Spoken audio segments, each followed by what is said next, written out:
Hello everyone! For today's video guys, kain tayo ng salad. So ito ang ginawa kong salad. Simple lang. Pinaghalo-halo ko lang ang mga green leaves, yung altitude na mix. Meron sibuyas, cucumber, cherry tomatoes, bell peppers, at ayan, meron din tayong tocino. So yan ang ating protein guys. At gumawa din ako ng sarili kong dressing. So, iyan ay lemon, honey, balsamic and vinegar.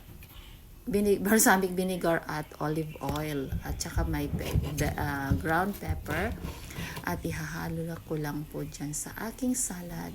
At ayan po ang ating dinner for today guys. Simple lang ang ating kakainin. Hindi na tayo magra-rice. Salad is life. Alright guys, kain po tayo. At nilagyan ko din yan guys, aside sa dressing na ginawa ko, meron din akong nilagay dyan na goat cheese. Masarap kasi yung goat cheese. Ayan, ihahalo ko na guys. Yan, halo.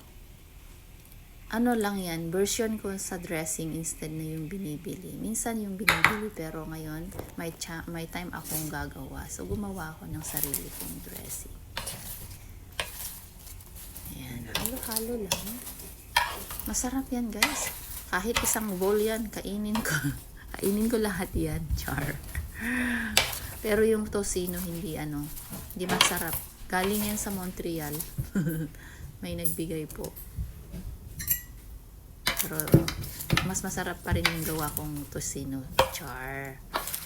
O diba? Masarap ng aking salad, maraming sibuyas.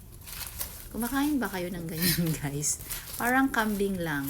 O diba? Masarap kaya yung mga gulay-gulay na mix na yan. Alright, so yun lang guys ang ating video. So, hope you guys enjoy my video. Hindi ko na po ipapakita kung na kain na tayo. Hindi na ako mag-video na kakain. So, yan lang. Pwede na ito. Ready na ngayon. Ako lang yung aking simple salad. O yan, meron akong goat cheese. Diba yan ang klaseng goat cheese na meron ako. 3 klase yan.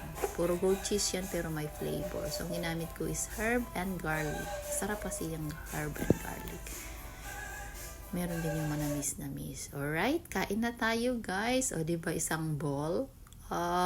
Ayan, yummy yummy. Alright guys, thank you so much. Thank you for watching. Bye-bye.